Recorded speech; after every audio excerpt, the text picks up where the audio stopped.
primeiro ano de meu ministério, queridos, há muitos anos atrás. Eu trabalhava numa favela perigosa, cheia de marginais e delinquentes. Uma noite, enquanto descia dessa favela, 2 rapazes me encurralaram num caminho estreito e escuro. Um deles colocou uma faca aqui no meu peito e eu tremi. Entreguei minha carteira, entreguei meu relógio, entreguei uma caneta bonita que tinha e disse: por favor, não me façam mal, não precisam me machucar. Eu sei que vocês precisam de dinheiro, levem tudo que eu tenho. Agora não precisam me machucar. Eu sou um pastor, eu não faço mal a ninguém. Aqui na minha pasta só tenho minha Bíblia, não tenho mais nada. O que tenho de valor está aqui, levem, mas não me façam nada. Eles riram da minha atitude. Estava tudo escuro. Pegaram o dinheiro, o relógio, a caneta e sumiram. E eu fiquei tremendo, mas agradecendo a Deus porque eles não me fizeram nenhum mal.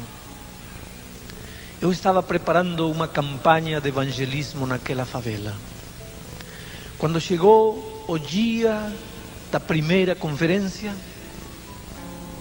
a sala estava cheia de gente. Muitos marginais estavam lá presentes. Não por causa da mensagem, mas por causa das meninas bonitas que cantavam. Eles entravam molestando as meninas, mas de alguma maneira estavam lá. A primeira noite eu percebi um rapaz que olhava para mim. Quando eu olhava para outro lado, ele estava olhando para mim. Quando eu olhava para ele, ele se abaixava. Ele se escondia diante da pessoa que estava diante dele. Quando eu olhava para outro lado, ele estava olhando para mim. Por esse detalhe, o rosto dele ficou bem marcado na minha mente. Mas na segunda noite ele não apareceu. A terceira noite e a quarta noite não apareceu mais. Mas na primeira noite as meninas bonitas tinham pego os nomes das pessoas e os endereços. E eu comecei a visitar as pessoas. E foi assim que um dia cheguei na casa deste rapaz. Eu vi, ele se escondeu. A mãe saiu para me atender. Perguntei: está Jorge Roberto? E ela disse: não, não está. Falei: senhora, eu acabo de ver, ele está aí. Chame ele. Ele não tem que ter medo, eu sou amigo dele, eu sou o pastor que está pregando aqui. E ele saiu. Estava sem camisa, cicatrizes de facadas e de balas em seu corpo.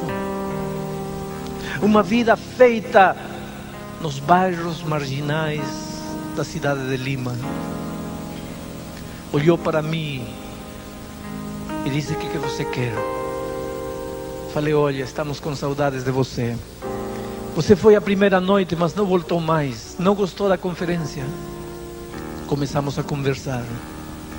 E de repente eu fiquei frio, gelado, porque ele me confessou que ele era aquele rapaz que botou a faca em meu peito e me tirou meu relógio e meu dinheiro. Eu pensei: assim que foi você? Sim, disse ele. E eu pensei que você tinha me reconhecido, porque a primeira noite nas conferências você olhava e olhava para mim. Falei: não, eu não reconheci você porque quando você me assaltou estava escuro. Mas agora que você está confessando, cadê meu relógio, meu dinheiro? Ele disse: não, mas eu já não tenho mais nada. Falei: tudo bem, mas você tem que me pagar. Você está me confessando que me roubou, tem que me pagar. Eu não tenho como te pagar. Falei: vamos fazer um trato. Eu vou pregar 90 noites seguidas aqui. Se você não perder uma noite até o fim, você pagou a dívida. Agora, se você não assistir, você tem que me pagar o relógio. Ele disse: tá bom, eu vou ir lá. E aquela noite ele apareceu. Sempre aparecia. Às vezes na metade do sermão, às vezes no início, às vezes no fim. ficava lá na porta, parado, como dizendo, olha aqui, estou pagando a dívida. Mas ele não mostrava interesse na mensagem. Quando entrava, ficava molestando as meninas. Ele não mostrava nenhum interesse na mensagem. Mas uma noite, queridos, eu senti que o Espírito de Deus o pegou. Você pode brincar com as coisas divinas uma vez, outra vez e outra vez. Você pode fugir de Deus um mês, um ano e outro ano. Mas você não pode fugir de Deus o tempo todo. Mais tarde ou mais cedo, o Espírito de Deus te agarra. E aquela noite eu vi Jorge Roberto ser sacudido lá. Ouvi chorar. E quando terminou a mensagem, eu fui a cumprimentar lá na porta as pessoas. Ele não saiu.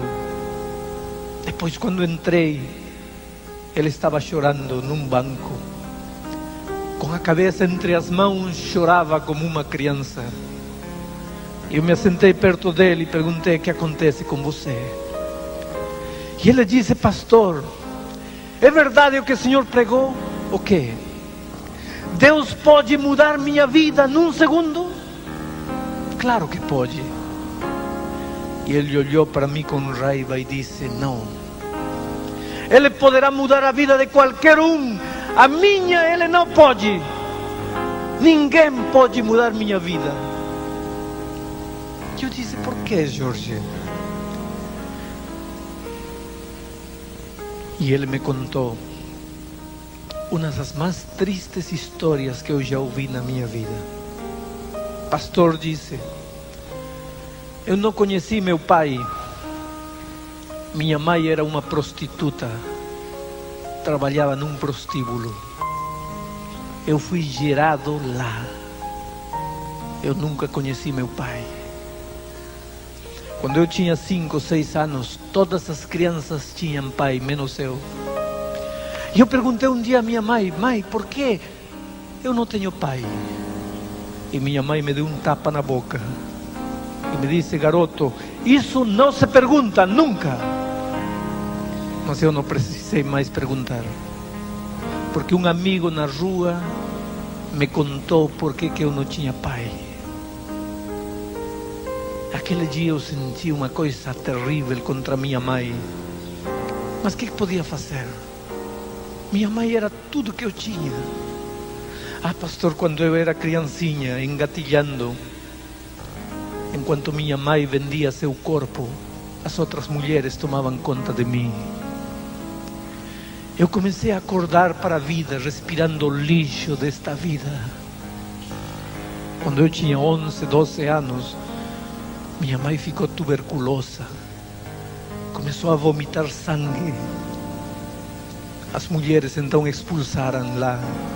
Minha mãe não podia mais trabalhar. Não tínhamos para onde ir.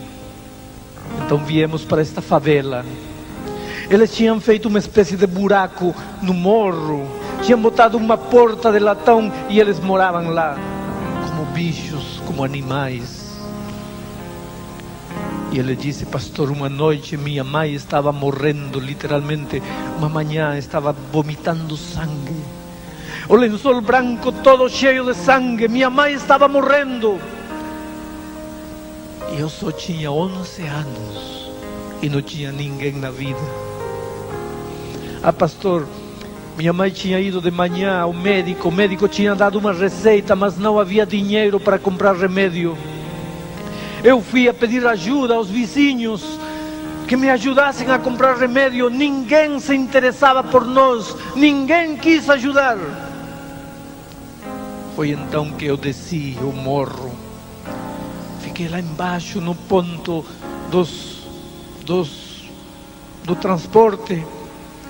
Homens e mulheres andando, mulheres com carteiras, com bolsas, com brincos, com joias. Eu era um garoto de 11 anos. Eu não sei de onde tirei coragem. Fui em cima de uma mulher, tirei a corrente de ouro E corri, subi o morro. Eu sabia quem comprava ouro aqui. Vendi, peguei o dinheiro. Voltei para a cidade. Comprei o remédio da minha mãe.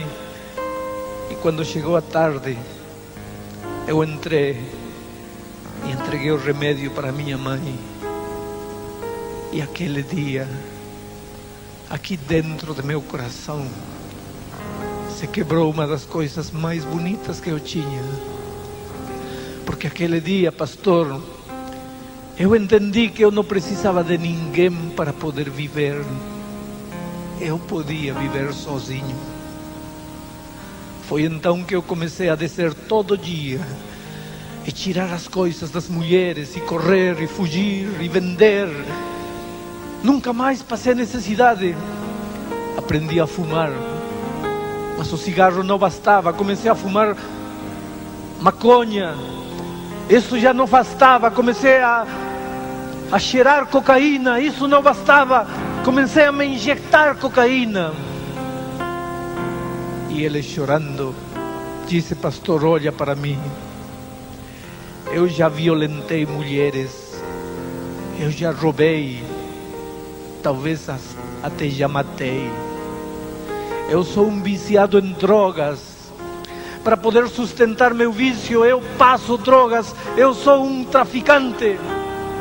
Eu sou a escória. Eu sou um lixo. Eu não presto. Eu não valho para nada. Agora você vem. Você que nunca sofreu. Você que não conhece a vida que eu conheço.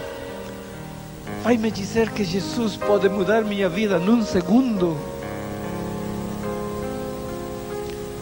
Eu disse: Jorge, não sei. Eu só sei que Jesus ama você. Orei com ele. E no dia seguinte ele não voltou. E no outro dia não voltou. E no outro dia não voltou. Mas um dia, quando eu estava terminando de pregar, a mãe dele apareceu e me começou a chamar lá da porta: pastor, pastor. Quando terminou a pregação, eu fui e ela me disse: pastor, tem que vir para casa. Jorge Roberto precisa do Senhor. E corri com ela. Quando entrei em casa, vi um quadro grotesco. Jorge estava amarrado com as duas mãos da cama. A mãe me contou o que tinha acontecido. Aquela tarde chegou em casa, começou a andar como um leão enjaulado de um lado para o outro na casa e dizia: eu tenho vontade de usar droga, eu preciso usar droga, mas eu não vou usar mais droga, porque Cristo mudou minha vida. Mas à medida que o tempo passava, o desejo da droga ia crescendo dentro dele. E ficava desesperado no quarto, de um lado para o outro andava. E dizia: eu preciso droga, mas eu não vou usar mais, porque Cristo mudou minha vida. E num momento ficou tão nervoso, que deu uma cabeçada na parede. Se abriu uma ferida, o sangue começou a sair. E a mãe foi perto dele e disse: filho, se precisar droga, usa droga, mas por favor não se machuque. E ele deu um tapa na mãe, jogou a mãe no chão. E depois, percebendo o que tinha feito, recolheu sua mãe e disse: mãezinha, por favor me perdoe, mas eu estou louco. Eu preciso de droga. Mas eu não posso usar mais, mãe. Você não entende. Cristo mudou minha vida. Eu não posso usar mais droga. Então pediu: mãe, por favor me amarra aqui, me amarra, porque se você não me amarrar eu vou procurar droga e eu não quero mais. E quando a mãe o amarrou, ele disse: agora procura o pastor que deve estar na igreja. Quando eu entrei, ele me insultou, me xingou. Eu soltei as mãos dele. Sentou na cama pálido, tremia e chorando. Ele perguntou: pastor, será que eu vou conseguir? Eu abracei e disse: Jorge, você vai conseguir sim. Aí começou a grande luta deste rapaz. Todas as noites estava no templo. Quando vinha o desejo da droga, ele pedia: mãe, me amarra aqui no poste. E aí, amarrado no poste, gritava, esperneava, xingava, até que o desejo da droga passava. Quando ele não aparecia na igreja, eu sabia, ele tinha se drogado. Uma sexta-feira à noite, ele não apareceu. Eu fui para a casa dele, ele não estava. Eu sabia onde encontrar ele. Eu conhecia os pontos de droga, os lugares onde os marginais, as prostitutas, os drogados se reuniam. Uma sexta noite eu fui a procurá-lo. O encontrei. Ele começou a chorar e disse: pastor, eu maldigo a hora em que te assaltei. Com tanta gente para assaltar, eu tive que encontrar você em meu caminho. Quando eu não te conhecia, quando eu não sabia todas as coisas que você me ensinou de Jesus, eu era feliz à minha maneira. Eu vivia uma vida torta, mas a consciência não me perturbava. Hoje não. Hoje eu sinto que Jesus me fala, que Jesus me chama, e eu não posso, eu não consigo. Vai embora, esqueça de mim. Eu nunca vou sair de aqui. Eu não tenho forças. Eu disse: Jorge, você vai vir comigo. Ele disse: pastor, este lugar não é para você. Este ambiente não é para você. Jorge disse para ele: Jesus deixou tudo e veio aqui. Ele está chamando você. Queridos, passaram meses numa luta de vida e morte contra a droga, contra a vida passada. Mas um dia,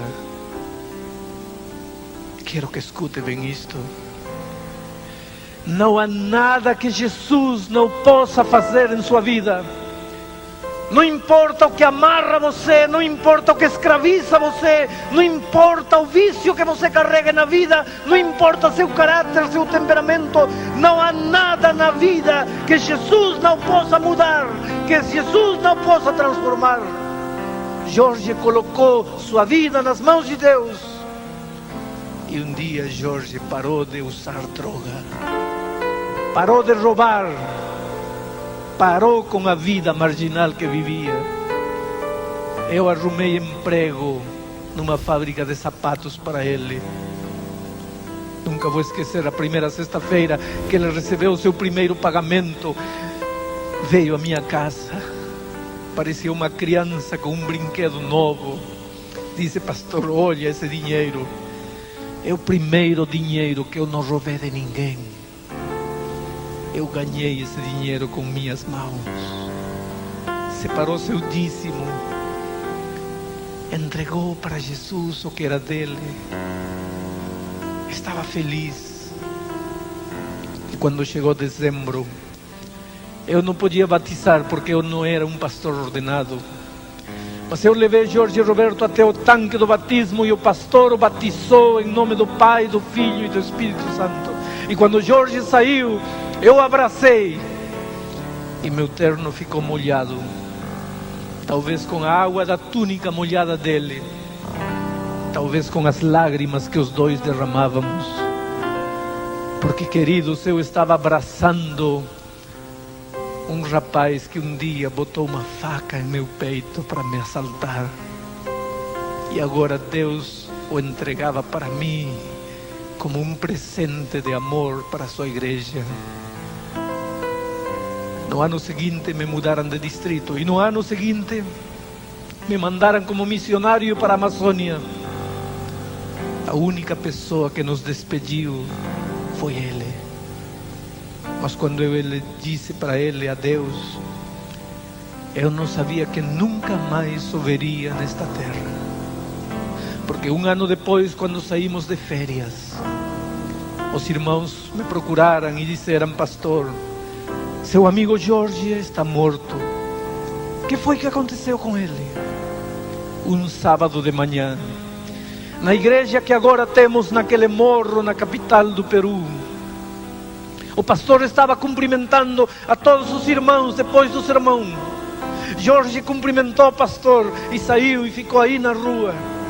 E quando todo mundo estava saindo da igreja, 3 ex-capangas da gangue de marginais da qual Jorge saiu, numa operação de queima de arquivo, enfiaram 7 facadas em seu corpo aí na porta da igreja.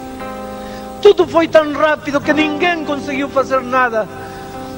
Os irmãos correram para levantá-lo e eles contam que Jorge, com um gesto de dor, disse: irmãos, não me toquem, eu acho que vou morrer, mas não faz mal, eu estou feliz, porque foi aqui que Jesus me encontrou, me amou, me perdoou, me transformou.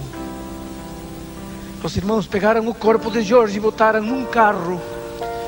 Um diácono tinha a cabeça dele no colo. E esse diácono me contou que antes de chegar ao hospital, Jorge abriu os olhos e disse: irmão, faz um favor para mim. Pois não, Jorge. Procure o pastor Bulhão. Fale para ele que a gente se encontra lá nos céus. E quando ele chegou ao hospital, já estava morto. Queridos, um dia eu vou apresentar Jorge Roberto para vocês. Eu tenho um encontro marcado com ele lá nos céus, quando Cristo voltar.